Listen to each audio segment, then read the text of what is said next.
The first time I was really introduced to music was earlier than I originally thought. I found a video of my parents holding up a tenor sax for me to try and play and try to make sounds out of. And I made some sounds, but they didn't sound very good looking back on it right now. Um, but after that, my parents didn't really push me to like do anything musical, I guess, in a way. Like they never tried to push me into like doing piano lessons or violin or anything like that. It just didn't come. But when I got into fourth grade was kind of when I took my next step into that. They had this little program in their music program called Recorder Karate. And how that would kind of work was they would give you like a piece of sheet music. It was very simple, like Mary Had a Little Lamb. And they would have you play that for the music teacher there. And if you played that song correctly, then they would give you like a belt, which was a little piece of yarn on the recorder. And they would increasingly get harder and harder. And when I found that out, I really liked it. I was super excited. I always wanted to play it. I actually have the recorder with like all the belts and stuff here, and that was always really fun to do. And that kind of progressed when I was choosing classes for sixth grade. And I decided to choose band because I always liked doing music stuff, everything like that. I figured it'd be fun. So I went in, and that's when I chose to play alto sax. I heard that my grandfather, that died shortly, kind of before I was born, and sadly never got to meet him, but he was the stand-in saxophone player for NBC, and I thought that was really cool. I wanted to be just like him. So I chose alto sax just because I like the look of it. I thought the tenor sax might be too big for me as well.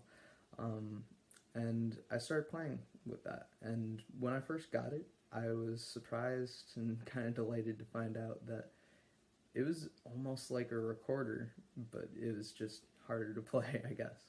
But I could play a lot of the songs that I learned on recorder on the sax, and it was really fun that way. So I went through middle school kind of just coasting by. Everything just kind of came a little naturally to me, I guess. But it was in high school where I really like got challenged. I was never really challenged in middle school, but once I got to high school, I reached the point where just being able to play naturally kind of just didn't cut it. It was there that I learned that I had so much more to learn. And I would keep playing and keep practicing, and it actually made it more fun. That there was more of a challenge to it there, and that's where I met a lot of my closest friends to this day. And it was getting towards more the end of high school, and I had no idea what I wanted to do with my life, or even just after high school.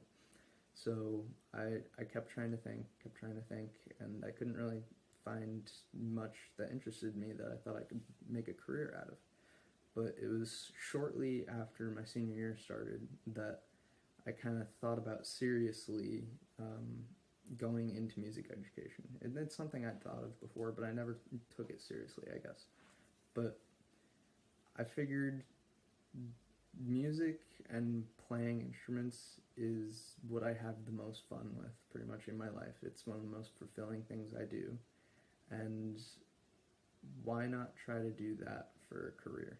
I knew at that point that I wanted to start and go into music education and be a music education major, just because I love playing music, everything like that, and I find it really fulfilling to like help people. I knew whatever I did, I wanted to help people somehow, and I think becoming a music teacher or private instructor, that would be really worth it for this.